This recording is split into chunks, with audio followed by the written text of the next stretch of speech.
Good morning, everybody. It's Gemma here. I'm here with my weekly Sunday live that I do when I can every Sunday at 11 o'clock UK time. So I'm a few minutes late. Tortoise is rather lively today, trying to bulldoze his way out of the kitchen door and into the garden. So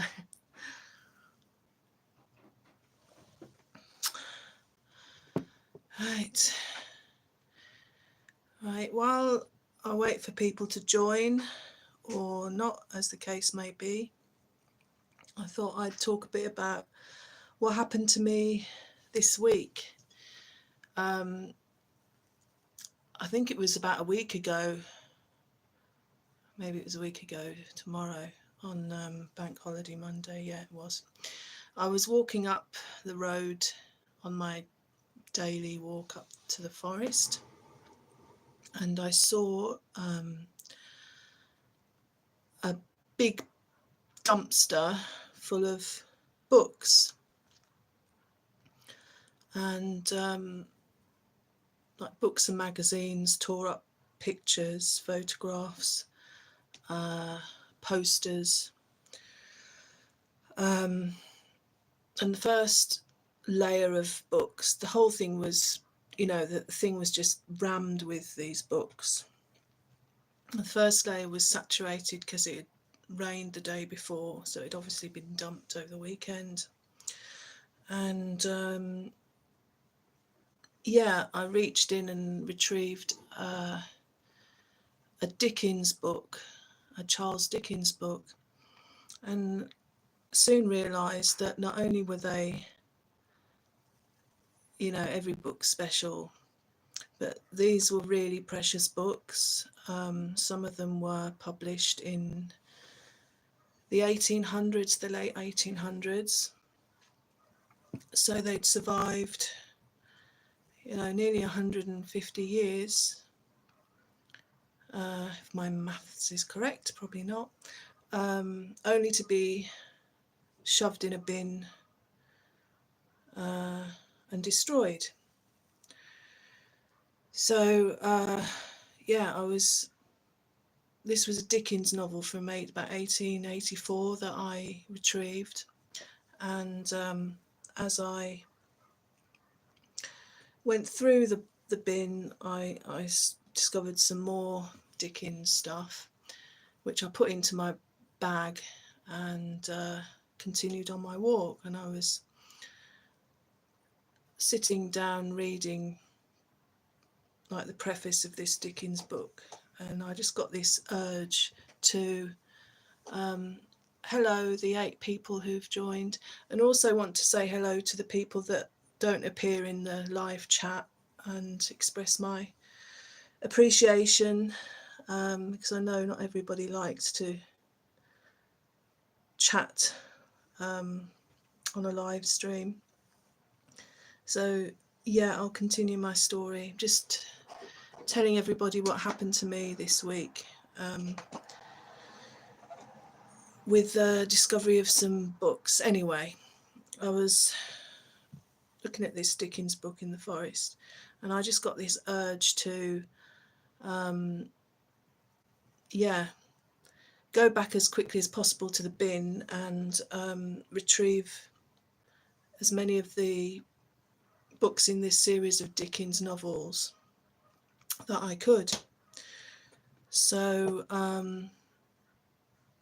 was walking along the path in the forest, and I saw these white feathers, and I love angels. I really believe in them. And hi preppy girls. So I went back to this bin with the books in and retrieved as many as I could of that particular collection of Charles Dickens books. And I discovered that inside the books there was the guy's name. He was called David. I won't say his whole name, because where am I from? I'm from originally from Walsall in the West Midlands, but I'm living in Essex, East London, kind of that area. Where are you from, preppy girls? Good morning, John.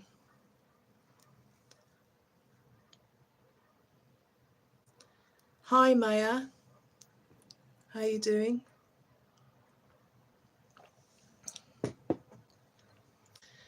Yeah, anyway, I discovered that the guy's name who all these books belong to was David, and he'd actually kept United Kingdom. Yeah, so do I, ghosting. I'm not keen on the place, especially now. I liked it. It's a shame because it's Essex is a nice area geographically. It's got lovely forests and got the sea not far away, but it's all it is at the moment is household noise every day from every direction, breathing in other people's drugs when I sit in my lounge in the morning having a cup of tea, and yeah, just obnoxious people. So I'm going to be moving out soon as well, hopefully. So if only I could move my house to another location, that would be brilliant, because I love my home and garden and pets and everything.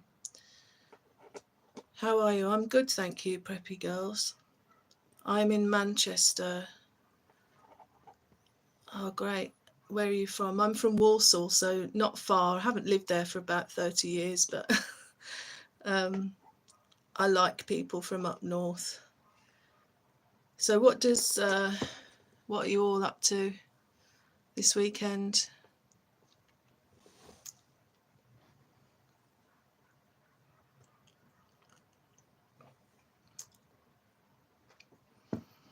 Yeah, anyway, so all these books belong to a guy called David, and he kept all the receipts. He'd obviously collected all this Charles Dickens collection, and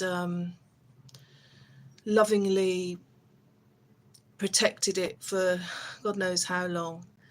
And there were art books and beautiful art books from the Royal Academy and Tate.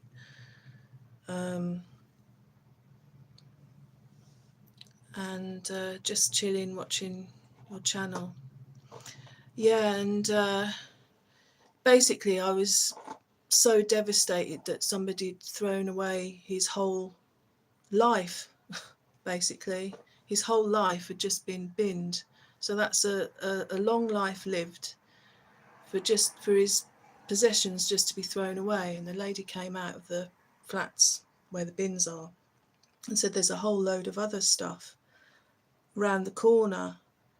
And so I went round the corner, and there were his chairs, his kitchen clock, which was still going, but it had been damaged.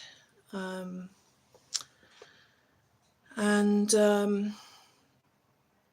yeah, it was just heartbreaking. All these pictures in the frames, all these clothes, and I retrieved what I could. But I just thought, the person that had emptied his house had given nobody an opportunity to take anything that they wanted, or for it to go to charity, for it to be re-loved. It was just so upsetting. What is this? This is my live stream, Lily, and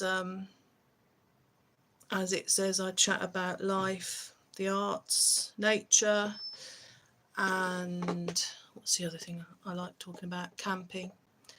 So I'm just talking about an experience I had where I found a dead man's life thrown in a bin, basically. So anyway, I retrieved what I could, and it's such a gift for me because I love old books, and we would have got on like a house on fire. He was well travelled. I think he was a professor of some sort.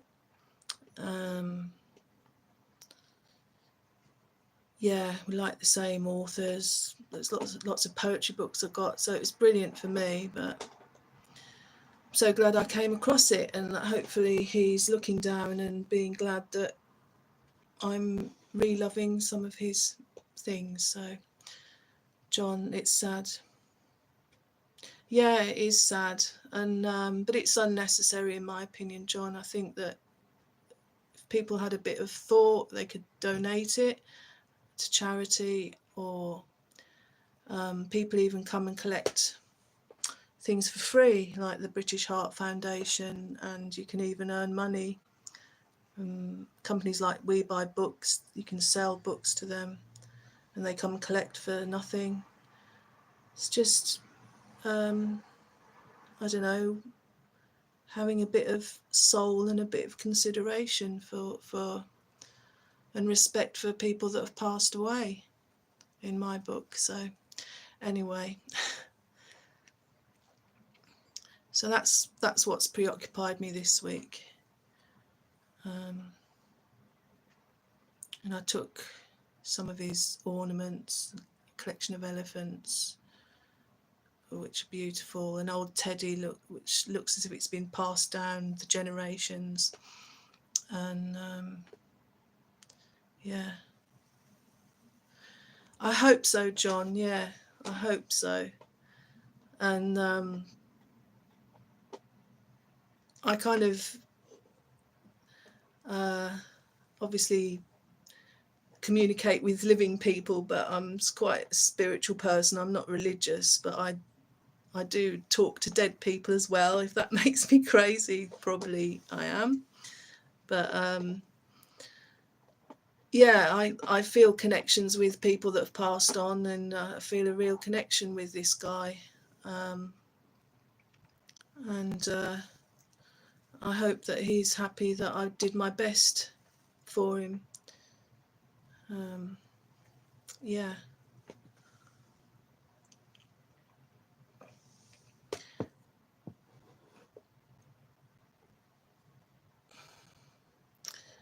And I'll just show you if I can. There was a whole load of Punch annuals. Punch was oh good. At least I don't think I'm crazy, John. Some people would.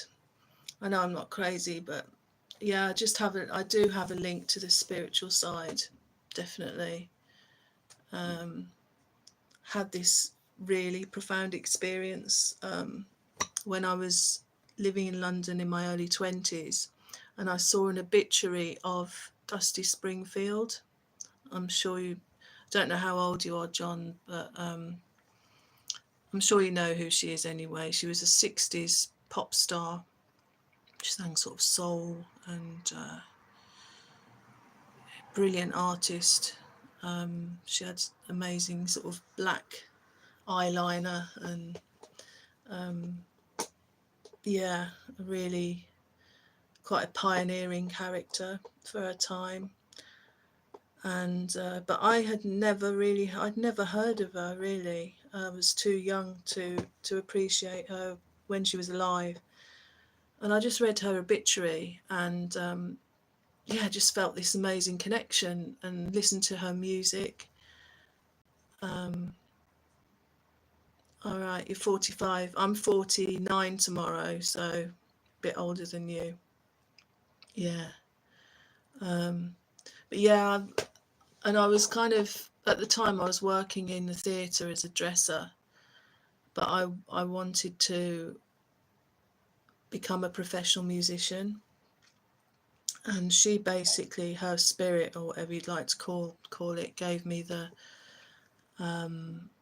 impetus and the inspiration to do that, because I was just so inspired by her music and her story, and I thought, yeah, I want a bit of that.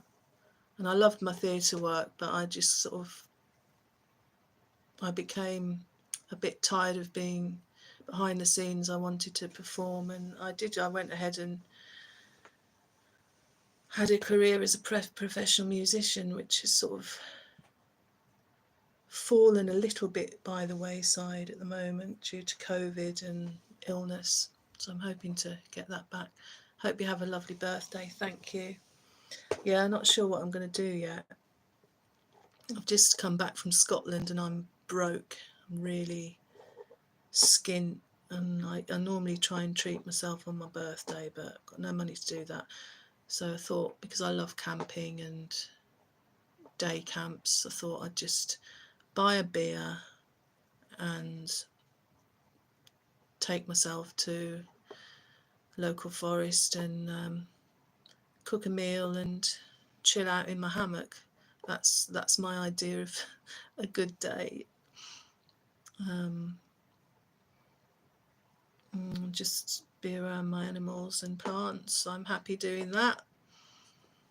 Just reflecting. So, John, what sort of things do you get up to?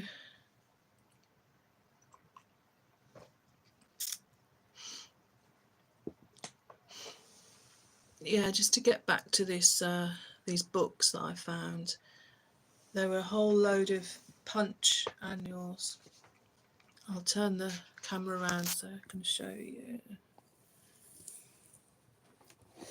Yeah, Punch.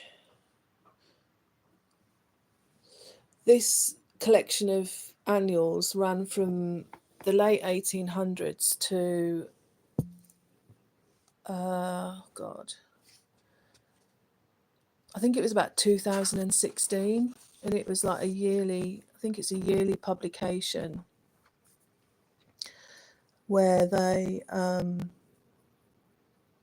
wrote about, I think, society. I think it was kind of like high society at the time, and it was quite witty, and it's actually where the cartoon was invented. And I'll show you this edition. So this is from the 27th of December 1899, and you can see how intricate and beautiful the illustrations are.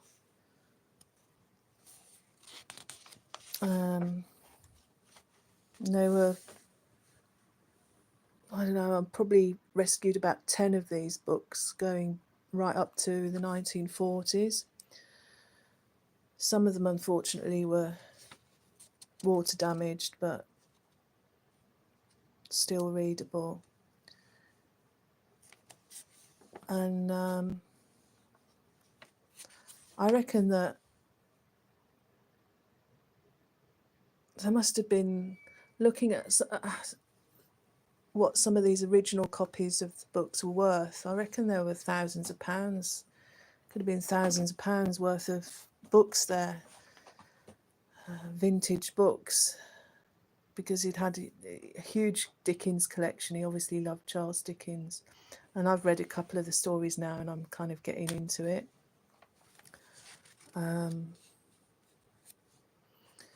So yeah, just gorgeous. So I've basically got books for life. And there's poems in here as well.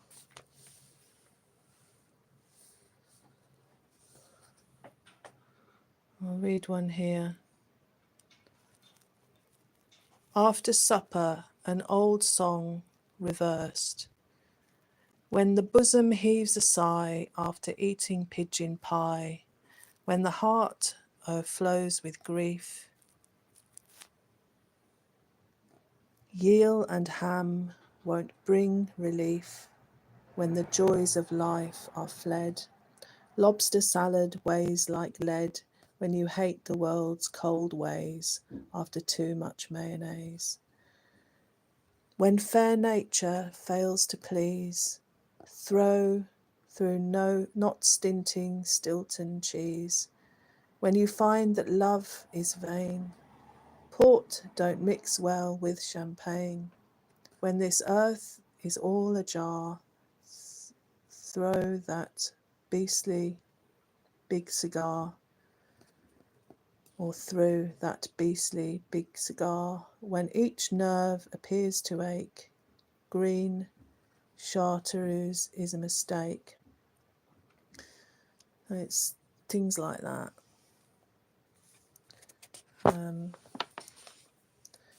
Yeah, but just stunning.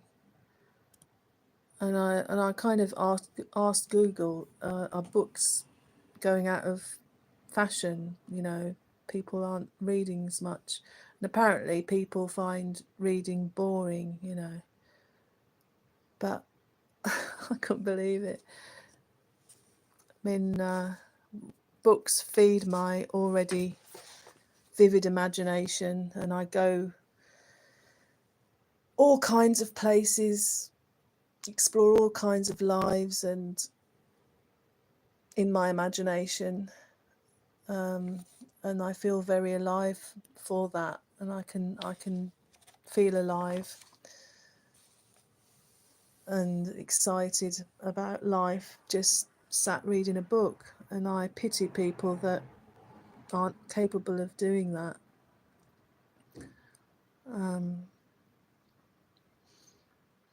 Books aren't for everyone, I get that, but I think it would be sad if all we had was screens to scroll. But having said that, I am open-minded about technology. I love Audible. I love listening to books, and I love, art applications. So I can do digital art and compose music. So I do embrace technology. Don't like what's going on with AI at all.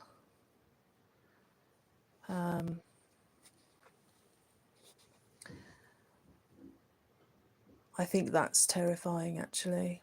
I think if Trump gets in and AI takes off, and I think we're in for a rocky ride in life. I really do. So,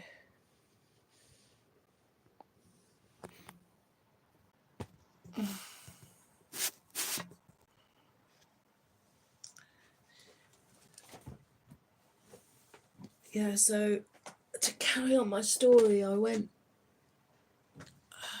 about 3 times back to this bin. So I just couldn't leave these beautiful books. And a third time I went back, it was bin day, and I could hear the bin lorries in the distance. And I knew that I had to grab what I could, because I had a bit of space left. So I asked the spirit of David, whose books they belong to, can you just show me which books you want me to save? And I kind of lifted out a few books that I'd already been through on another day. And then I was met with the sight of these amazing, really thick, perfect condition art books, one with a beautiful angel on the front, and one to show you. There's another one. I'll turn it around.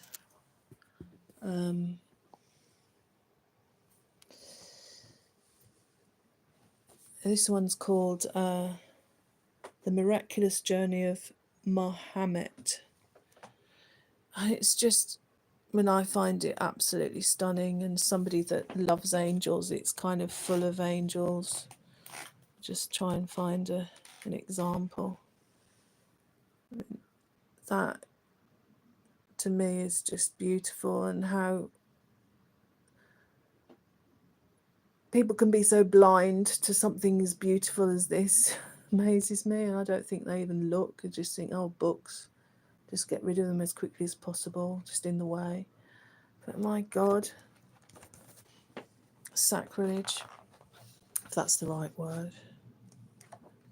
But yeah, it's just full of gold plate, and yeah, it's wonderful.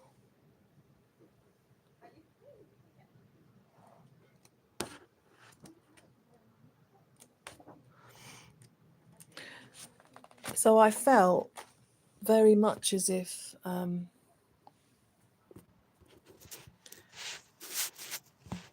the Spirit of David had put these books in front of me, because the other times that I went there, they just weren't there. I swear I didn't see them, and I don't know how I missed them. But it's as if he was like saying, yeah, please take these books and keep them safe. And here are a host of angels to remind you that, or to tell you that I appreciate. That's how it felt anyway. I'm probably over romanticizing it, but yeah, that's how it felt. And I found a picture of him, a couple of pictures of him, so I can put a face to the name. I think he was some kind of professor, and I saw him, those old-fashioned, those photographs where a whole group of people are kind of lined up. There was a couple of those actually, and I think he worked with the army. Know nothing about the army or the terminology, but he was with a load of colonels all in uniform, and he wasn't in uniform, but he was kind of at the head of the group. So I think he had something to do with that. Seemed like he'd travelled all over the world, loved Paris, and a lot of the books were from different countries: Italy, America, New York. Yeah, so it's been as if all my Christmases have come at once, really. So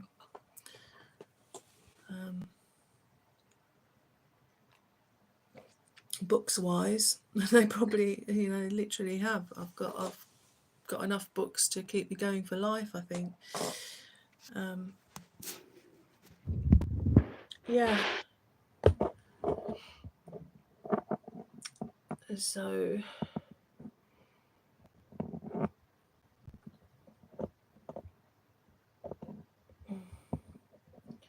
there's nobody here right now.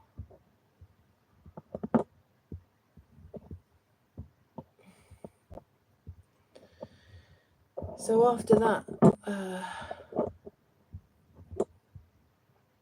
spiritual intervention, I've got to get back to focusing on my goal at the moment, which is to try to transition to Aberdeen in Scotland, or somewhere in rural Scotland, because in my 50s and 60s and 70s, or ever old I get to, I want to live somewhere beautiful and peaceful and away from violence, and I don't want to have to worry about being sexually assaulted walking down the street, which I have been a couple of times, or in the workplace. I'm too old for all that, and I think you get to a stage in life where you think, I don't want to be abused anymore, and if I don't have to be, I won't. And just want to be around the sea again. I lived in Chichester and Brighton, so for many years, so I've been used to the sea, and I'd like to be near the sea again. And want better for my pets as well. Don't want to have to worry about them with all the boy racers and everything. So yeah, so getting back to focusing on finding work elsewhere and accommodation. I'd like, if possible, to live in an alternative community. I was very drawn to kind of eco villages. In 2020, I found out all about those, and then I realised that I'm not, even though I'd like to be near a community of people, I love my own space, and I wouldn't want to feel obliged to have to look after other people's kids and be sociable at meal times and things like that. I love working as a team, and learning from people, but I don't particularly like socialising a great deal. I just enjoy my own company and I like my own space. So yeah, I'd like to find a community of like-minded people that are into kind of natural building and what else am I into? Nature, sustainability, permaculture, gardening, organic gardening. Yeah, like-minded people. So yeah, well, there doesn't seem to be a whole lot going on in the chat. So I've been on for half an hour, so I think I'll call it a day for now. But it's been good to chat, John. Don't know if you're still there. And I'm going to make a move for now. So thanks to everybody who's watched.